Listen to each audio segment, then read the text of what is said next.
할렐루야. 우리 옆에 계신 분들이 한번 인사할까요? 말씀은 생명입니다. 하나님의 말씀이 생명인 줄 믿습니까? 지금 이제 기도원 협회에서 이제 오늘 내일까지 큰 행사를 하고 있어요. 우리나라 4개 지부를 나눠서 이제 충청권하고 전라권 지역을 총괄하는 서부지부였나요? 그래서 한 300여 분 이제 부부로 해서 이렇게 오셨는데 참 이렇게 집회를 같이 참석하고 옆에서 이렇게 뵈면서 정말 말씀에 엄청난 열정과 또 사명감을 갖고 계신 분들이구나 그런 생각을 합니다. 그것은 기도원 협회에서 성경책을 제작해서 어려운 지역 또 성경 말씀 하나님 말씀이 지금 배포되지 않은 그런 곳에 이제 계속해서 성경을 나눠주는 이제 그런 사역들이거든요. 그래서 아까 제가 같이 말씀을 나누면서도 참 같이 은혜를 받았는데, 여러분 우리나라는 선교사님이 처음 들어오실 때 언제 처음 들어오는지 아세요? 언더우드 아펜젤러 들어보셨죠? 1885년 1885년이에요. 아직 140년이 안 됐는데 처음 우리나라 선교사님이 들어오실 때 우리나라 말로 번역된 성경을 가지고 들어온, 거의 선교 역사상 전무후무한 아마 그런 일이 아닐까 싶어요.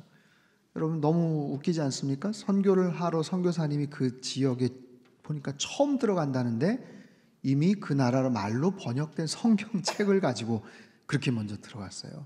그러니까 그런 특별한 사연이 있는, 그것이 어떻게 가능한가? 1885년인데 한 3년 전에 이수정이라는 분이 그 이모군란 때 민비 시해 때 도왔다는 이제 그것으로 인해서 아무튼 일본의 신사 이런단 이렇게 파견을 갈 때 박영호의 이제 비밀 수행원으로 갔다가 일본에 갔다가 거기에서 신문물을 경험을 하고 거기에 있는 일본 목사님한테 이제 예수님의 복음을 접하게 됩니다. 그리고 세례까지 받게 돼요.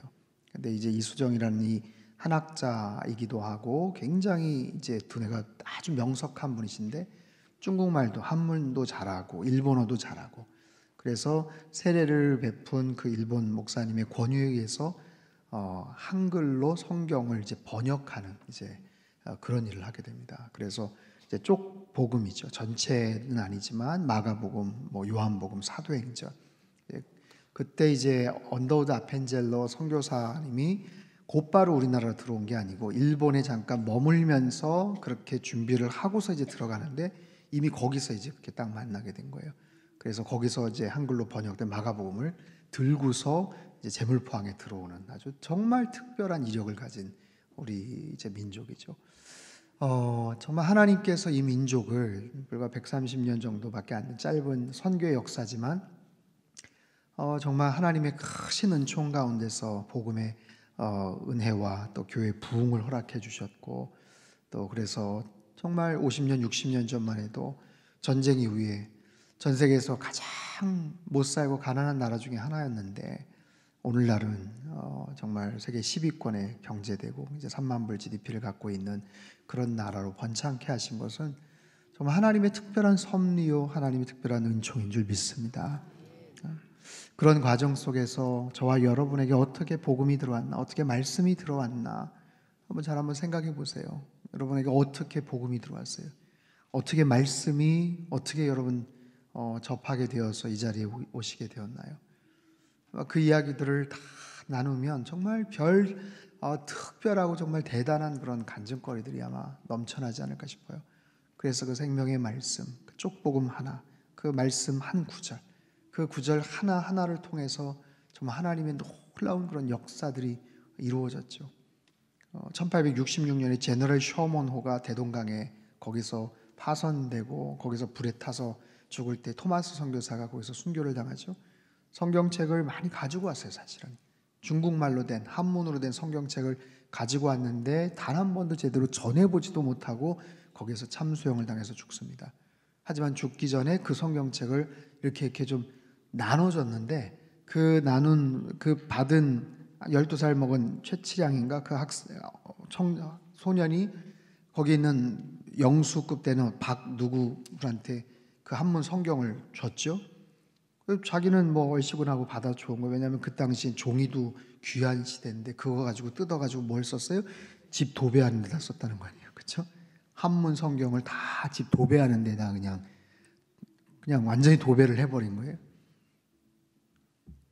근데 아침에 눈 떠도 눈에 들어오는 게 한문 성경의 말씀이 들어오고, 밥 먹고 나도 성경 말씀이 들어오고.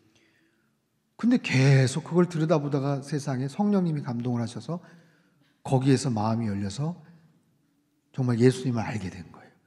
놀라운 기적 같은 일들이 그것을 벌어진 거예요. 토마스 선교사는 단 한 번도 제대로 복음을 증거하지도 못하고 27살의 어린 젊은 나이에 그냥 너무나도 불쌍하게 안타깝게 순교를 했지만, 그가 뿌린 그 성경책이 그렇게 연결이 됐고, 그렇게 해서 그 말씀을 받아들인 그분 집에서 나중에는 교회가 시작이 됩니다. 널다리 교회라는 교회가 시작이 되고, 그 교회가 나중에 시간이 되어서 그 터가 평양장대연 교회가 돼요.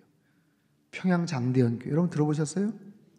평양장대연 교회는요 1907년 평양 대부흥이 일어났던 바로 그 장소가 평양장대연 교회예요. 1907년 평양 대부흥 들어보셨죠? 평양 대부흥 운동을 통해서 놀라운 모습의 회개 운동이 벌어졌고, 전국 각지의 복음이 정말 들불처럼 퍼지게 된 거예요. 1907년이에요. 1919년 3.1운동 100주년 3.1운동 때 어떻게 그렇게 많은 크리스찬들이 적극적으로 또 정말 독립적으로 열심히 그렇게 하게 되었는가? 사실 그 배경을 가만히 보면 그 발단이 1907년 평양 대부흥 운동이 하나였던 불씨 역할을 했었던 거예요. 그러니까 거슬러 올라가 보면 정말 하나님의 신묘막측한 놀라운 일들이 아닐 수가 없어요. 그 복음, 말씀 한 구절, 성경 한 권, 그것이 들어갔을 때 한 민족을 바꾸고 나라를 바꾸고 한 개인을 바꾸는 그런 놀라운 일이 있는 줄 믿습니다. 여러분, 하나님의 말씀은 생명의 말씀이에요. 특별히 히브리서 말씀 우리가 쭉 살펴보고 있는데, 히브리서는 11장, 믿음장에 대해서만 우리가 굉장히 익숙하게 잘 알고 있는 말씀 아닙니까? 11장 하면 믿음장. 근데 사실 그 앞의 내용들에 대해서는 좀 자신이 없어요. 근데 말씀을 드렸지만 유대교도에 있다가 크리스찬이 되었던 사람들, 근데 그 사람들이 여러 가지 외부적인 압박, 핍박으로 인해서 다시 옛날 유대교로 회귀하려는 그 사람들을 대상으로 서신을 쓰고 있는 게 바로 히브리서거든요. 그렇기 때문에 끊임없이 비교를 합니다. 예수 그리스도와 구약의 율법, 구약의 전통, 예수 그리스도와 구약에서 말하는 아브라함, 구약에서 말하는 모세, 계속해서 끊임없이 비교를 하죠. 오늘은 좀 피 이야기를 할게요. 피. 9장과 10장, 10장을 중심으로 좀 살펴보긴 하겠지만 9장 11절에서 14절까지 말씀을 자막을 한번 띄워주시죠. 9장 11절에서 14절. 네, 천천히 한번 읽어보겠습니다. 시작. 그리스도께서는 장래 좋은 일의 대제사장으로 오사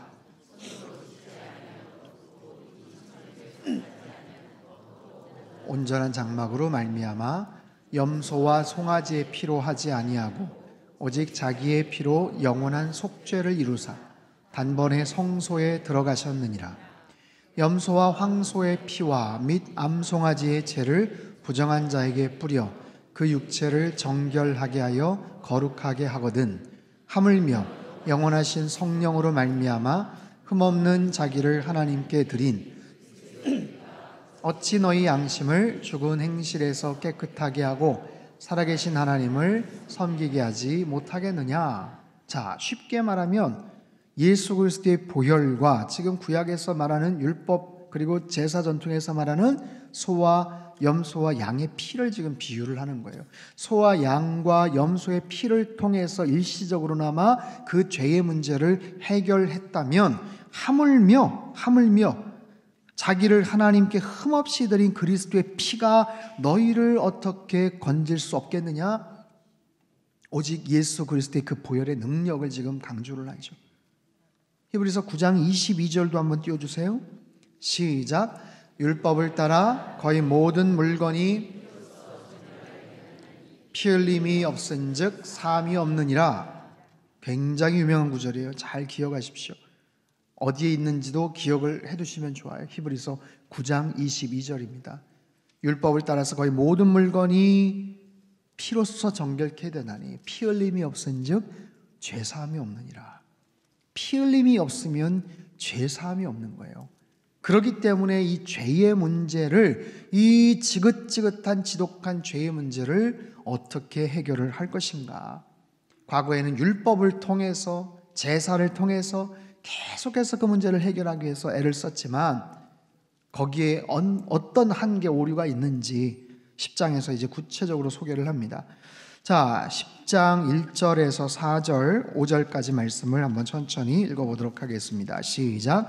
율법은 장차 올 좋은 일의 그림자일 뿐이요 참 형상이 아니므로 해마다 늘 드리는 같은 제사로는 나오는 자들을 언제나 온전하게 할 수 없느니라. 그렇지 아니하면 섬기는 자들이 단번에 정결하게 되어 다시 죄를 깨닫는 일이 없으리니 어찌 제사 드리는 일을 그치지 아니하였으리요. 그러나 이 제사들에는 해마다 죄를 기억하게 하는 것이 있나니 이는 황소와 염소의 피가 능히 죄를 없이 하지 못함이라. 그러므로 주께서 세상에 임하실 때에 이르시되 하나님이 제사와 예물을 원하지 아니하시고 오직 나를 위하여 한 몸을 예비하셨도다. 자, 율법은 무엇인가? 율법은 그림자다라는 거예요. 여기서 율법의 한계를 명시합니다. 율법은 구약의 제사법을 다 포괄한 내용이에요. 율법은 그림자다. 또한 그 율법은 해마다 늘 드리는 같은 제사, 늘 반복해야 되는 그런 한계성이 있다. 한 번 해가지고 해결이 되지 않습니다. 해마다 늘 반복을 해야 돼요. 대제사장이 모든 이스라엘 백성들의 죄를 가지고 대속죄일날 그 지성소에 가지고 들어가서 그 모든 백성들의 죄를 사함받는 1년에 한 번씩, 그리고 날마다 같은 제사를 드려야 돼요. 그럼에도 불구하고 온전케 할 수 없다. 그렇게 고생을 하고 수고를 했으면 문제가 해결이 된다면 좋겠는데 그게 온전하게 해결이 될 수가 없는 거예요. 그래서 늘 그 제사법에 근거해서 제사를 드리고 소나 양의 피를 바쳐야 되는 그런 상황들. 그럼 그 제사라는 것은 불필요한 것이냐? 그 제사라는 것은 무가치한 것이냐? 그렇지만은 않죠. 그 제사를 통해서 우리의 죄를 떠오르게 하는 거죠. 그 제사를 통해서 우리의 죄를 기억나게 하는 거죠. 아유, 내가 이 지긋지긋한 정말 이 피를 흠뻑 뒤집어 쓰는 이 제사 다시는 드리지 말아야지 하면서 그렇게 맹세하고 스스로 그렇게 각오를 하고 약속을 해보지만 우리 안에 있는 이 죄성에 대한 부분들을 이겨낼 수가 없는 거예요. 그래서 해마다 계속해서 반복하고 그 제사를 통해서 자신이 취한 그 죄악들을 다시 한번 기억하고 떠오르게 하는 것. 왜냐하면 황소와 염소의 피가 그것을 해결할 수 있는 능력이 없어요. 피 흘림이 없은즉 죄 사함이 없느니라. 그렇죠? 피 흘림으로 말미암아 죄를 사함 받기는 하지만 염소와 황소의 피를 가지고 온전하게 해결을 할 수는 없는 노릇이에요. 불완전한 그리고 여러 가지 면에서 한계와 오류가 많은 그런 의미에서의 피의 제사. 지금 그런 황소, 염소의 피의 제사, 구약의 율법에 근거한 제사와 예수 그리스도의 그 단 한 번에 드려졌던 그런 온전한 제사와 계속해서 비교를 합니다. 이게요, 신약 시대에 와서 사도 바울이 복음을 전하고 여러 제자들에 의해서 교회가 잘 세팅이 되고 형성이 될 때 이 부분에 대한 얘기가 조금 다르게 해석이 되는 경우도 있어요. 그게 뭐냐 하면 구약의 황소의 피, 소와 염소의 피 이것이 아니라 예수 그리스도의 피로 인해서 구원을 받는 것은 맞는데 그것만 가지고 충분할까? 라고 생각을 하면서 거기에 딴지를 걸거나 슬쩍 다른 부분을 첨가시키려고 하는 사람들이 있었어요. 그 사람들이 갈라디아서에 보면 할례당, 거짓 사도와 같은 그런 사람들. 좋다 이거야. 근데 너희들이 구원을 받으려면 유대교에서 말했던 구약의 전통이나 율법이나 할례 같은 것들도 지켜야 더 구원이 완전해질 수 있어 라는 거죠.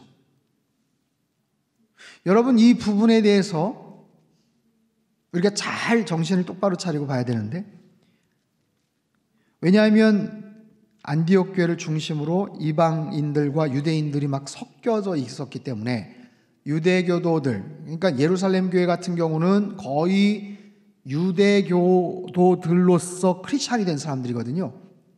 예수님의 제자들 같은 경우 다 거의 유대인들, 히브리 사람들. 근데 안디옥 교회 같은 경우는 과거의 이방인들, 구약으로 말하면 아예 상대도 하지 않았던, 상종도 하지 않았던, 흔히 말하는 구약의 암몬, 모압, 여러 정말 기본 이런 이상한 족속들, 자기네들 나름대로 이상한 우상들에게 절을 했던 그런 사람들이 교회 공동체 안으로 들어오니까 이 교회 공동체 안에 영적인 분위기가 흐려지는 거예요. 그리고 서로 간에 마찰이 생기는 거예요. 기준을 잡기가 되게 어려운 거예요. 그런 상황 속에서 주도권을 갖고 있었던 유대교 중심적인 크리스찬들이 이방인이었던 그 크리스찬, 이방인으로 크리스찬이 됐던 사람들에게 예수님의 복음 외에 다른 것들을 자꾸만 강조를 하는 거예요. 그게 이제 대표적인 것이 할례, 이거나 구약의 어떤 음식 규정, 이런 부분들. 그것이 이 히브리서가 선포됐던 그 당시만 해도 굉장히 중요한 하나의 이슈가 됐어요. 그 실제적으로 갈라디아서 같은 경우는 이게 반대인데, 보세요. 히브리서는 유대교에 있다가 크리스찬이 되었던 사람들이 다시 떠나는, 그래서 떠나면 안 된다, 너희들 정확하게 다 비교를 해라 라고 얘기를 하는 거고, 갈라디아서나 다른 데는 뭐냐면 이방인들이었다가 크리스찬이 된 사람들한테 자꾸만 다른 것들을 거기다 플러스 알파를 시키는 거예요. 다른 거를. 예수 그리스도의 보혈 맞는데 거기다 플러스 알파 좀 하자라는 거예요. 거기에 대해서 사도 바울이 굉장히 진노를 하면서 천사라도 다른 복음을 전한다면 저주를 받다 얘기를 하는 거죠. 예수 그리스도의 보혈, 십자가의 보혈, 그 보혈만 가지고 100% 완전한 완벽한 구원을 우리에게 주시는 줄 믿습니다. 근데 거기다 자꾸만 물을 타는 거예요? 첨가를 하는 거예요? 그럼 그것이 맞는가? 그것이 옳은가? 지금 소나 양의 피를 얘기하는 게 아니에요. 분명히 예수 그리스도의 피를 얘기해요. 근데 거기다 플러스 알파를 시킨다는 거예요. 그래도 되는가? 안 되죠. 큰일 나죠. 여러분, 뭔가를 섞는다는 거는 섞을 수도 있어요. 음식점 가가지고 삼겹살 먹으면서 콜라 할까요? 사이다 할까요? 콜라 주세요. 사이다 주세요. 어떤 분들은 사콜 주세요 그러죠. 사콜. 뭐예요? 섞어달라는 거죠. 사이다하고 콜라 섞어서. 그렇게 드시는 분 계십니까? 그것만 좋아하시는 분 계세요? 섞으면 아무런 이상한 거 없죠. 콜라하고 사이다 섞는다고 이상할 거 없죠. 마셔도 괜찮죠. 콜라에다가 우유를 타서 혹시 드셔보신 적 계세요? 거의 없죠. 누가 그런 시도를 하겠습니까? 근데 먹으면 어떻게 될까요? 죽진 않겠죠. 탈 수는 있겠지만 누가 시도는 안 하지만 콜라에다가 근데 만약에 휘발유를 탄다면 어떨까요? 콜라에다 만약에 흙탕물을 탄다면 어떨까요? 먹으면 안 되죠. 먹으면 안 되죠. 그 자체가 완벽한데 거기다 다른 거를 만약에 탄다 하면 그거는 에이 그 정도는 괜찮아가 아니에요. 그거는 더 극단적으로 말해볼까요? 피를 수혈을 받아야 되는데 피가 좀 부족하다고 거기다가 뭘 좀 탄다면 어떻게 생각하세요? 붉은색 물감을 탄다? 말도 되지 않죠. 상상할 수가 없죠. 말이 되지 않는 거예요. 이를테면 그런 겁니다. 예수 그리스도의 보혈 자체로 가장 완벽한데 거기다가 뭐 다른 부분들을 플러스 알파를 시킨다라는 것은 그거는 그 자체를 부인하는 거나 마찬가지예요. 자, 예수 그리스도의 그 보혈, 그 주님의 그 십자가의 그 보혈의 의미가 무엇인지 계속해서 이야기를 해요.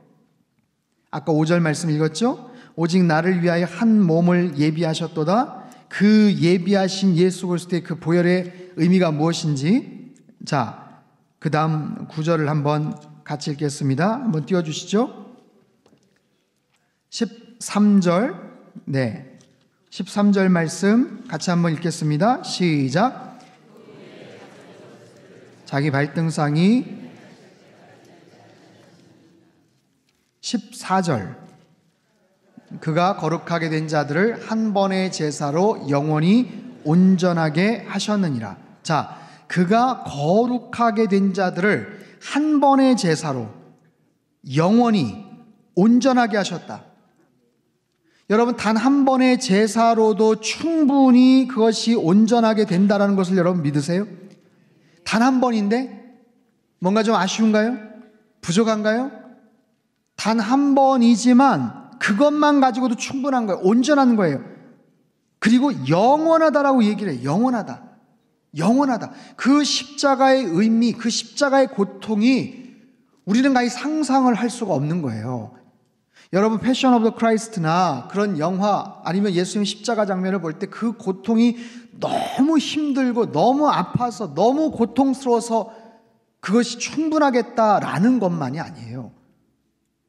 그 고난을 당하신 분이 바로 하나님의 아들이시고, 고난을 당하신 이유가 우리들을 살리시기 위해서, 원수들을 살리시기 위해서, 원수들에게 구원을 주시기 위해서라는 그런 목적, 그런 이유 때문에 그 한 번의 그 제사, 그 한 번의 십자가의 그 사건이 모든 사람들을 영원히 온전하게 하실 수 있는 그런 놀라운 능력이 있다라는 거죠. 우리 이 사실을 지금 사순절을 맞이해서 더 십자가의 고난을 묵상을 해야 되고, 예수님의 십자가의 의미들을 더 생각을 해야 돼요. 우리가 평생 그 부분을 얼마나 과연 이해를 할 수 있을까요? 여기에 담겨져 있는 그 의미들을, 그 영적인 의미들을 과연 얼마만큼이나 이해를 할 수 있을까요? 몇 퍼센트나 이해를 하고 살아갈 수 있을까요?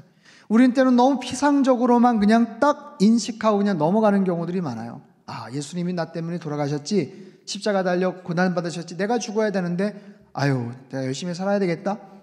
너무 편안하게, 너무 쉽게 그냥 생각을 하고 넘어가 버리는 그런 경우들이 많다라는 거죠.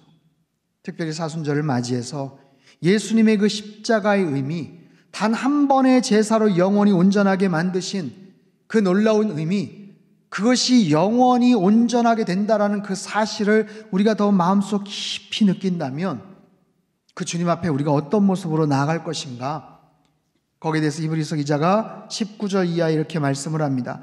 19절서부터 우리 21절까지 한번 같이 읽겠습니다. 시작. 그러므로 형제들아,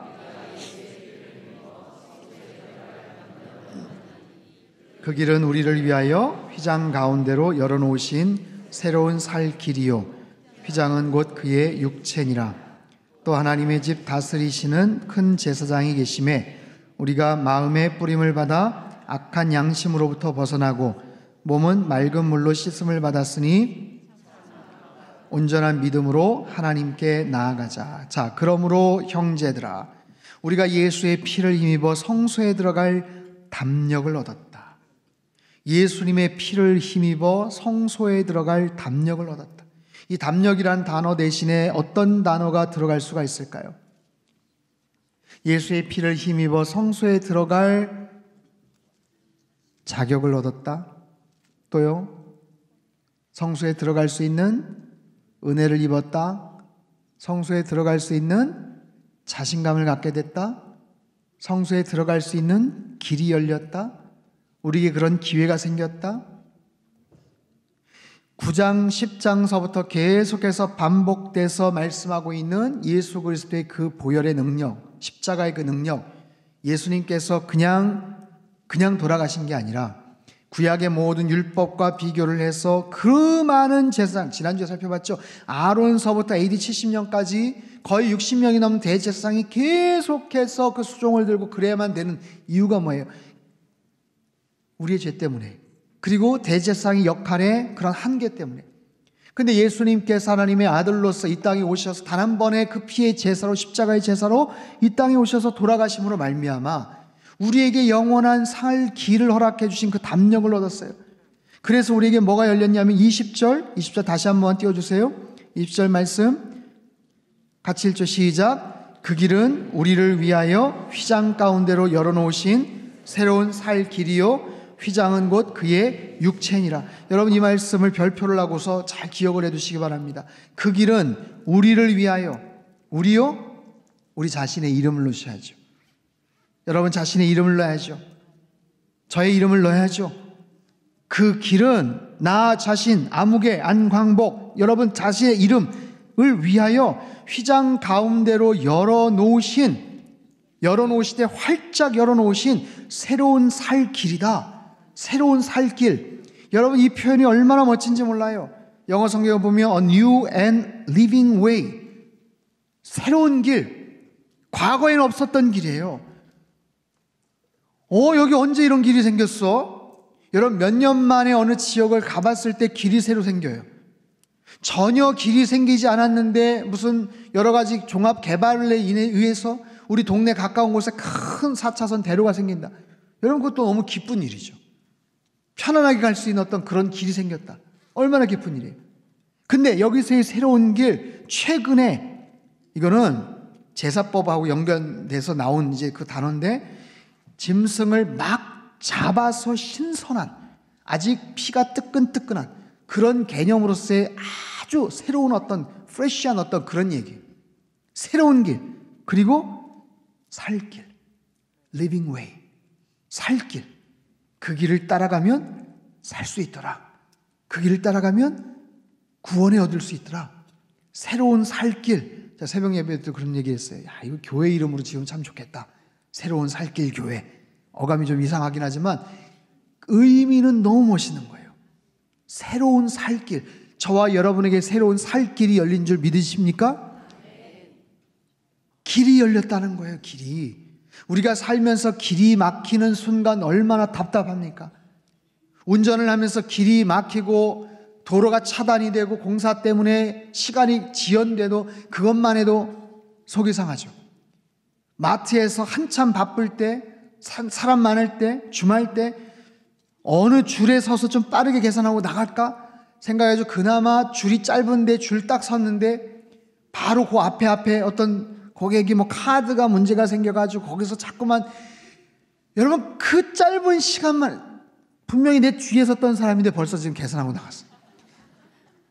여러분, 그것만 해도 우리가 마음이 불편하잖아요. 답답하잖아요. 그 별것도 아닌데. 근데 생각을 해보세요. 우리에게 영원한 새로운 살 길이 생겼다는 거, 그런 길이 생겼다라는 것 자체가 얼마나 큰 은혜예요. 그런 놀라운 은혜를 우리에게 주신 그분, 그렇기 때문에 하나님의 집 다스리는 큰 제사장이 계심에 우리가 마음의 뿌림을 받아 악한 양심으로부터 벗어나고 몸은 맑은 물로 씻음을 받았으니 참마음과 온전한 믿음으로 하나님께 나아가자. 믿음으로 하나님께 나아가자. 믿음으로 하나님께 나아가자. 여러분, 온전한 믿음을 가지고 하나님께 더 가까이 나아가시기를 바랍니다. 언젠가는 하나님 만나요. 언젠간 주님 만납니다. 주님께서 이 땅에 오셔서 만나든지 우리가 그곳에 가서 만나든지 어쨌든 그 만남의 시간은 점점 더 가까워지고 있어요. 그렇기 때문에 우리가 그런 마음을 가지고 하나님 앞에 나아갑시다 라고 지금 히브리 기자가 권면을 하는 거예요. 근데 그런 상황에서 26절부터 29절까지 말씀을 한번 읽겠습니다. 26절부터 29절 시작. 우리가 진리를 아는 지식을 받은 후 짐짓 죄를 범한 즉 오직 무서운 마음으로 심판을 기다리는 것과 대적하는 자를 태울 맹렬한 불만 있으리라. 모세의 법을 폐한 자도 두세 증인으로 말미암아 불쌍히 여김을 받지 못하고 죽었거든. 하물며 하나님의 아들을 짓밟고 자기를 거룩하게 한 언약의 피를 부정한 것으로 여기고 은혜의 성령을 욕되게 하는 자가 당연히 받을 형벌은, 여러분, 이 말씀은 지금까지 구원의 도에 대해서 쭉 설명하지 않았습니까? 신실하게 크리스찬으로서 잘 살아갔던 사람들이에요. 여러분, 이 히브리 기자가 바울이라고 지금 추정을 하지만 정확하진 않아요. 근데 구약과 신약의 모든 것들을 정말 해박하게 꿰뚫고 있는 그런 사람이에요. 의사 누가일 수도 있고 바나바일 수도 있고 바울일 수도 있고. 근데 중요한 것은 그게 중요한 게 아니라 그 히브리 기자가 이 글을 읽고 있는 그 사람들과의 관계예요. 지금 이 글을 읽고 있는 사람들을 비판을 하거나 비난을 하기 위해서 쓰는 게 아니에요. 이 글을 읽고 있는 사람들, 불특정 다수를 향해서 맹렬한 아주 까칠한 논쟁을 하는 게 아니라고요. 이 편지를 읽는 사람들은 굉장히 친밀한 관계예요. 나중에 13장 후반부에 보면 정말 사랑이 가득 담긴 마음을 가지고 그들을 권면을 합니다. 그들에게 정말 그 예수 그리스도의 그 십자가의 그 은혜 가운데 붙어 있기를 원해요. 그러면서 그런 얘기를 짧게 언급을 합니다. 디모데가 놓인 것을 너에게 알게 한다 라는 거예요. 우리 형제 디모데가 놓였다라는 거예요. 디모데가 감옥에서 풀려났던 것을 그들에게 얘기하는 거. 우리 형제라고 얘기하는 거 보면 같은 믿음의 공동체 안에 있었던 거예요. 근데 그 믿음의 공동체 안에 있었던 사람들 중에 일부가 흔들려서 나가려고 하는 거예요. 그 같은 믿음 생활을 하다가 다시 유대교로 복귀하려고 하는 거예요. 지금까지 기껏 구약의 율법과 제사법, 황소와 염소의 피가 얼마나 부질없는 것이고 그것을 패하기 위해서 예수 그리스도가 피를 흘렸고 그 죄의 엄청난 대가를 치르셨는지를 설명을 했는데 알겠는데 나는 왠지 찜찜해. 나 그냥 옛날로 돌아갈래? 해버리는 그 사람들. 그래서 아예 마음을 접고 배교를 하고 여기서 짐짓이라는 단어는 고의로, 실수로가 아니에요.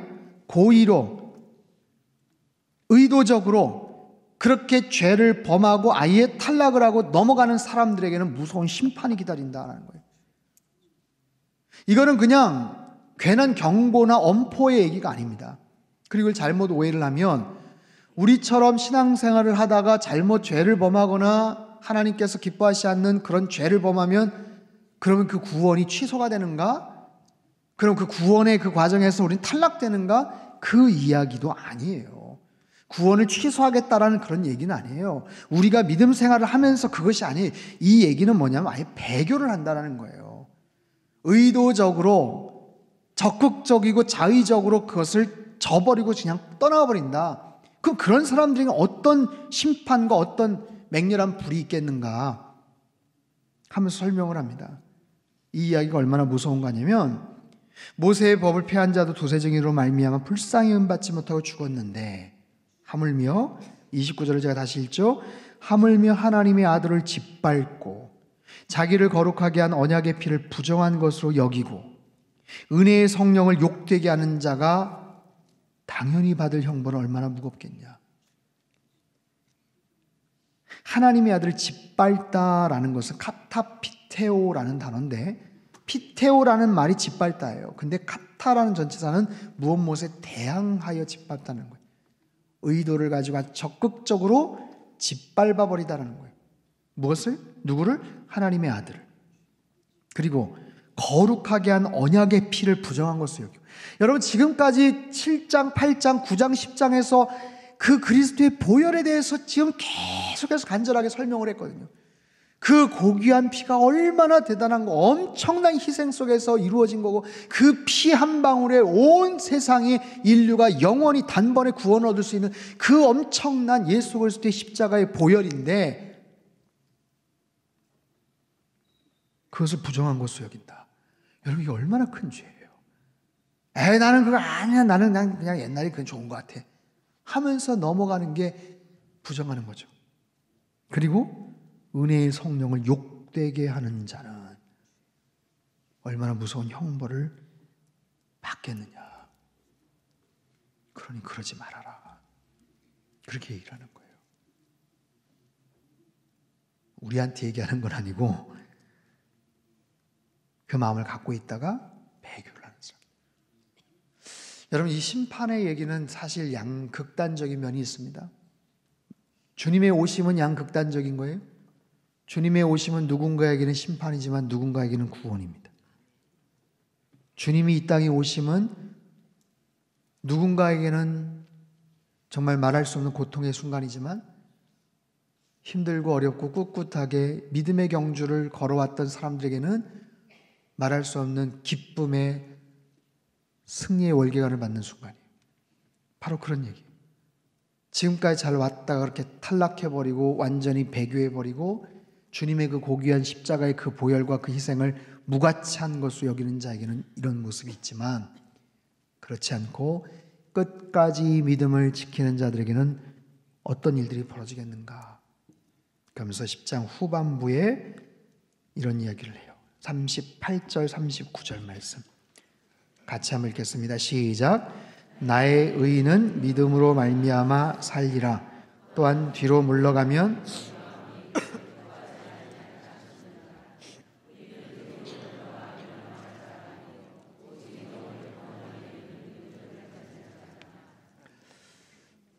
의인은 무엇으로 산다고요?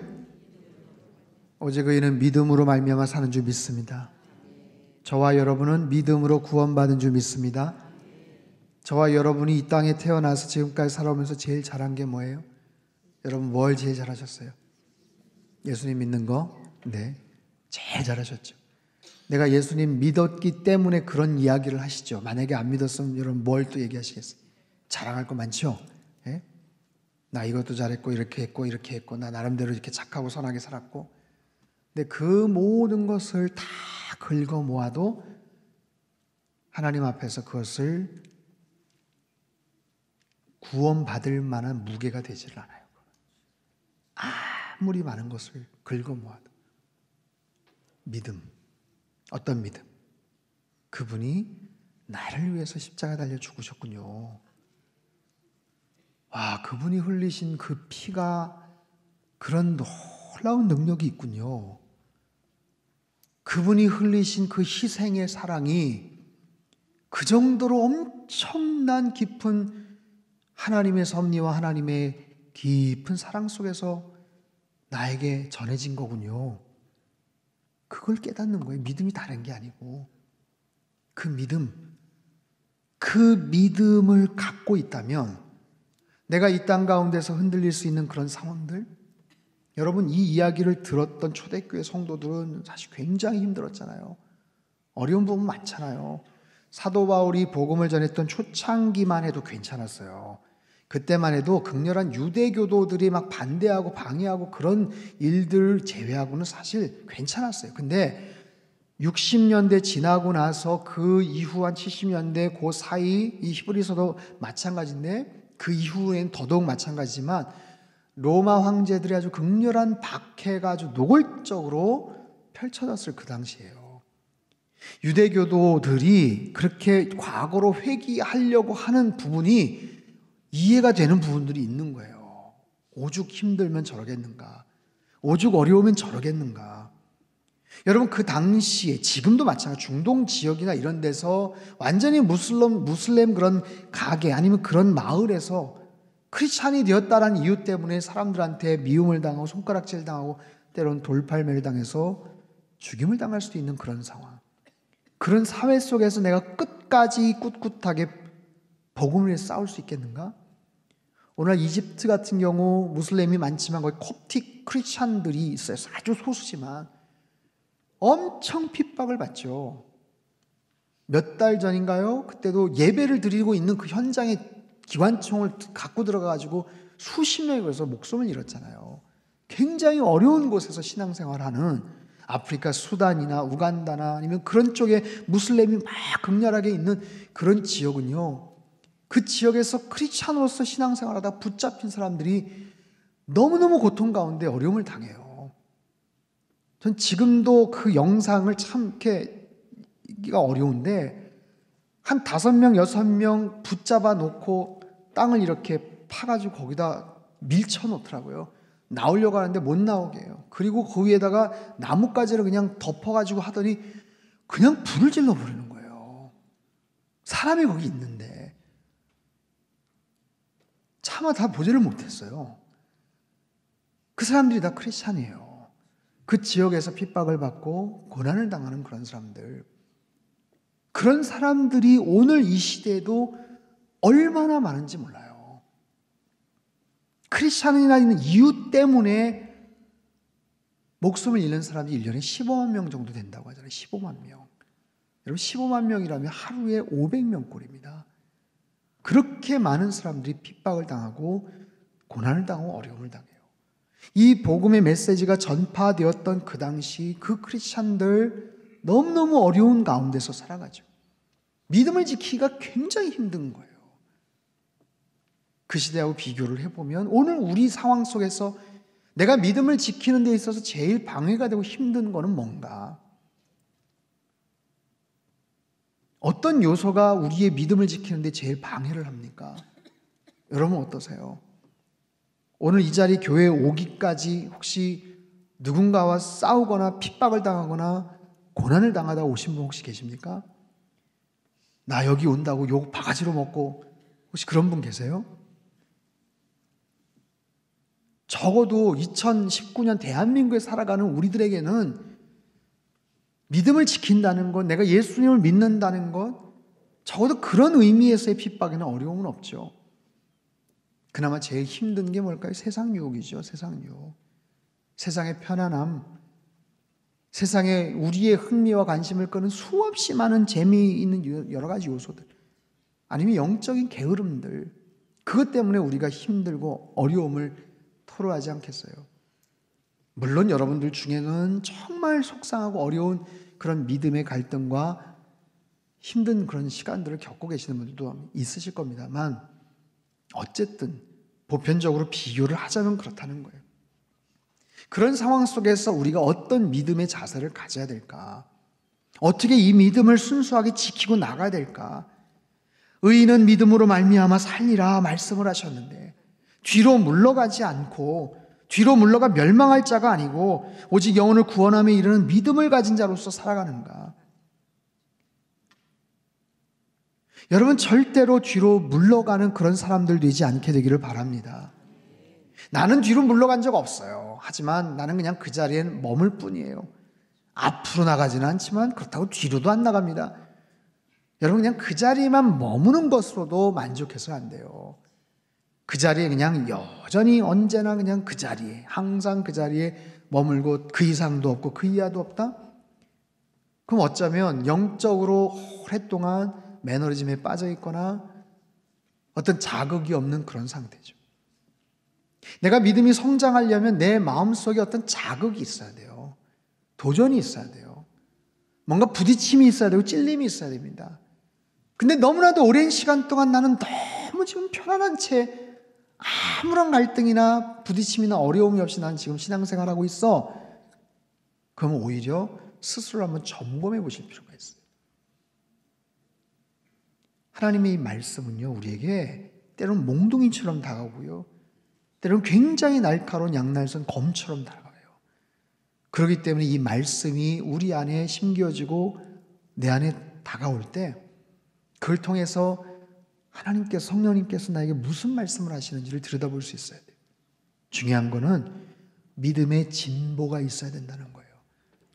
우리의 삶 속에 믿음의 진보. 여러분 진보라는 이 단어는 아주 특이한 게 뭐냐면 빽빽한 밀림 있잖아요. 밀림에서 길이 없는데 아주 잘 드는 날카로운 큼직한 칼 있잖아요. 왜 정글의 법칙 이런 데 보면 족장에 쓰는 그런 칼을 가지고 거기는 울타리나 넝쿨 같은 거를 팍팍팍 치면서 길을 내면서 가는 그런 거예요.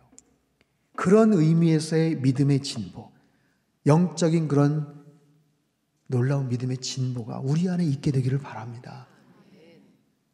11장 6절 말씀 우리 같이 한번 읽겠습니다. 시작.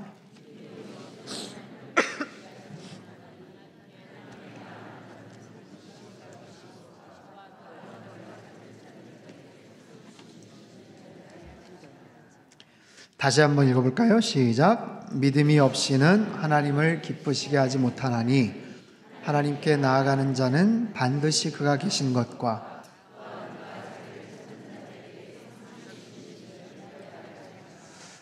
자, 여러분 이 말씀 외우실 수 있겠습니까? 네, 아멘인데요. 외우실 수 있겠냐고요? 1분의 시간을 드립니다. 1분 있다가 꺼주세요.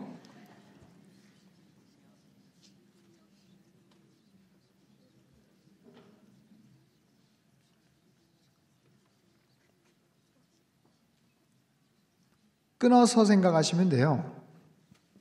믿음이 없이는 하나님을 기쁘시게 하지 못하나니 끊으시고 하나님께 나아가는 자는 두 가지. 그죠? 반드시 그가 계신 것과 또한 그가 이 뒤 문장이 말이 좀 어려울 수 있는데 자기를 찾는 자들에게 상 주시는 이심을 믿어야 할지니라. 믿음이 없이는 하나님을 기쁘시게 하지 못하나니 하나님께 나아가는 자는 반드시 그가 계신 것과 또한 그가가 들어갔네. 그가 자기를 찾는 자들에게 상 주시는 이심을 믿어야 할지니라. 네, 꺼주세요. 자, 저랑 눈을 마주치면서 같이 해보죠. 시작. 믿음이 없이는 하나님을 기쁘시게 하지 못하나니 하나님께 나아가는 자는 반드시 그가 계신 것과 또한 그가 자기를 찾는 자들에게 상 주시는 이심을 믿어야 할지니라. 히브리서 11장 6절 말씀. 참 잘했어요. 어제 우리 아이들하고 같이 말씀을 보면서 이 구절을 계속 외우자고 막 했는데 이 말씀이 너무 귀한 거예요. 11장의 말씀이 다 귀하죠. 왜냐하면 11장은 믿음장 아닙니까? 구약에 많은 믿음의 선진들에 대한 이야기가 쭉 나오잖아요. 아브라함서부터 해가지고 나오잖아요. 나중에는 우리가 무슨 말을 더하리요?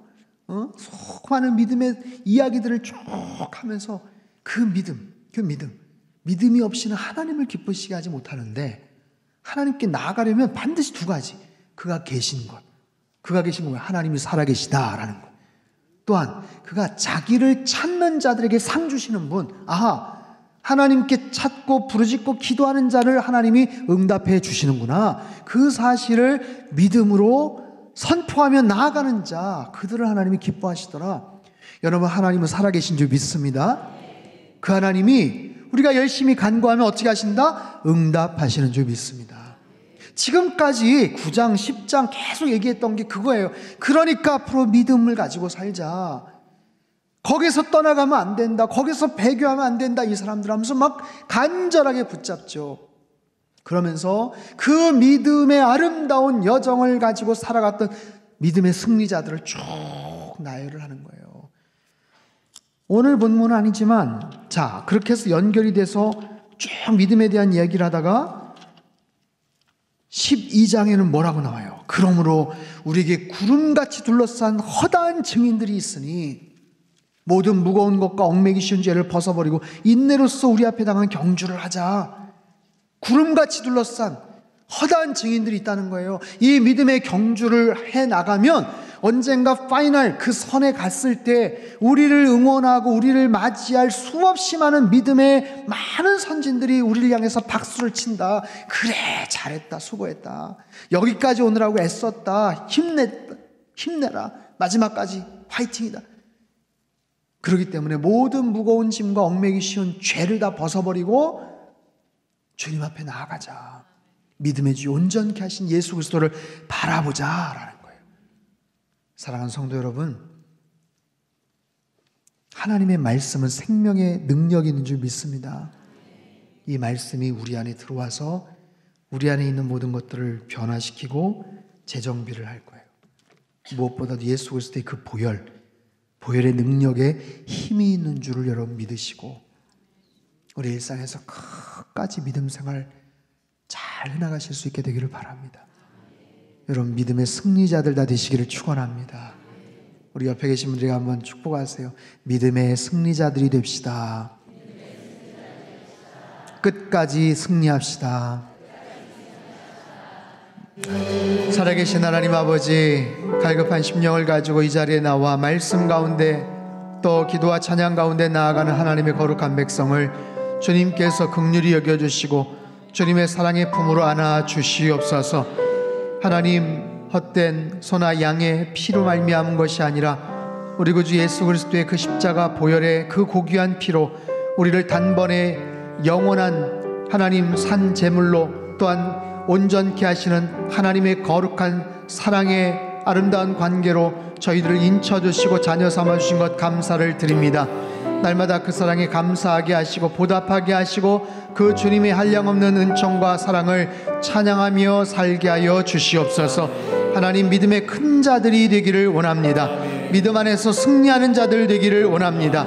우리 안에 하나님 믿음이 변색되지 않게 도와주시옵소서. 그 자리에 머물지 않게 도와주시옵소서.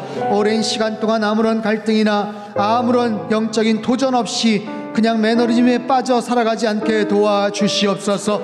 하나님 믿음의 승리자들 다 되게 주님 역사하여 주시옵소서. 주님 이 나라 민족을 주님 굽어 살펴 주시옵소서. 한반도의 평화적인 통일은 오직 절대자이신 하나님의 주권적인 그 손안에 달려있음을 믿습니다. 성령 하나님 역사하시고 하나님 주관하여 주시옵소서. 이 땅의 모든 교회들을 굽어 살펴 주시옵소서. 우리 상당교회가 예배가 중심이 된 선교적 교회 되게 주님 축복하여 주시옵소서. 하나님 말씀 가운데 나아가기를 소망합니다. 주님 우리 한 사람 한 사람에게 들려주시는 귀한 생명의 말씀이 하나님 우리의 삶의 모든 영역 가운데 흘러넘치도록 도와주시옵소서. 말씀의 기갈 중에 빠지지 않게 도와주시옵소서. 우리의 심령 가운데 생명의 말씀이, 능력의 말씀이, 소망의 말씀이 흘러넘치도록 주님께서 역사하여 주시옵소서. 환난당한 모든 교우들, 하나님 병중에 있는 모든 심령들을 주님께서 굽어 살펴 주시옵소서. 주님의 피 묻은 오른손으로 안수하여 주실 때 모든 아픈 환부들 주님께서 깨끗하게 치유해 주시고 급속한 치유가 있을 줄 믿습니다. 하나님 아버지 상한 갈대를 꺾지 않으시고 꺼져가는 심지를 끄지 않으시는 주님의 그 놀라우신 긍휼의 손으로 주님께서 구석구석 어루만져 주시고 회복시켜 주시옵소서. 주님 교회 학교를 위해서 기도합니다. 우리 상당교회 미래이자 우리 민족의 미래입니다. 이 땅에 있는 우리 아이들이 예수님을 온전하게 믿고 바르게 믿음 생활한다는 것이 얼마나 힘든 그런 시대인지를 모르겠습니다. 성령 하나님 굽어 살펴주시고 저들을 이 세속적인 여러가지 유혹과 환난 가운데서 하나님께서 붙잡아 주시옵소서. 하나님 교회 학교를 위해서 수고하고 봉사하시는 모든 우리 선생님들을 주님께서 격려해 주시고 축복하여 주시옵소서. 저들의 노고와 헌신으로 말미암아 우리 아이들의 믿음이 더욱더 견고해질 줄 믿사오니 주님께서 붙잡아 주시고 내일 모레 있을 모든 교사대학 귀한 강사님의 그 강의와 함께 예배를 드리고 말씀 가운데 나아가는 모든 시간들마다 주님께서 성령님의 놀라운 기름 부음의 은혜가 있게 하여 주시옵소서.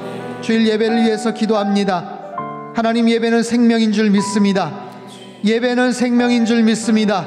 예배에 실패하면 모든 것에 실패합니다.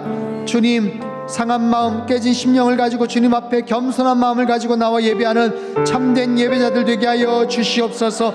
하나님 거저 왔다 거저 돌아가지 않게 도와주시고 주님을 간절하게 부르짖고 찾는 모든 심령들마다 하늘의 신령한 은혜 진리의 폭포수의 말씀으로 저들의 마음의 해가람을 주님께서 적셔 주시고 하나님 삶의 온전한 대답과 진리의 길을 주님께서 가르쳐 주시옵소서. 예배드린 모든 현장 공간과 장소와 시간마다 말씀 전하는 모든 목회자들 하나님 모든 전사님들 그 입술 가운데 주님께서 안수하여 주시어서 힘이 있게 하시고 권세가 있게 하여 주시옵소서.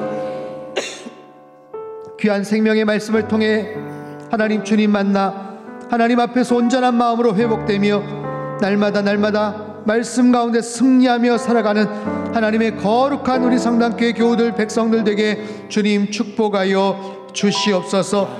이 저녁에도 귀한 손길 물질 주님 앞에 올려드리는 모든 손길들 위해 하늘의 신령한 복과 땅의 기름진 복으로 넘치도록 부어 역사하여 주시옵소서. 이제는 우리 주 예수 그리스도의 크신 은혜와 하나님 아버지의 극진하신 사랑하심과 성령님의 교통하심의 역사가 주님 주신 말씀 따라 온전한 믿음의 승리자가 되기를 소망하는 이 자리에 모인 모든 사랑하는 주의 백성들 그들의 가정과 일터와 건강과 자녀들이 앞길 위에와 우리 상당교회와 이 나라 민족 흩어진 모든 열방 위에 이제로부터 영원토록 함께 하시기를 간절히 축원하옵나이다. 아멘.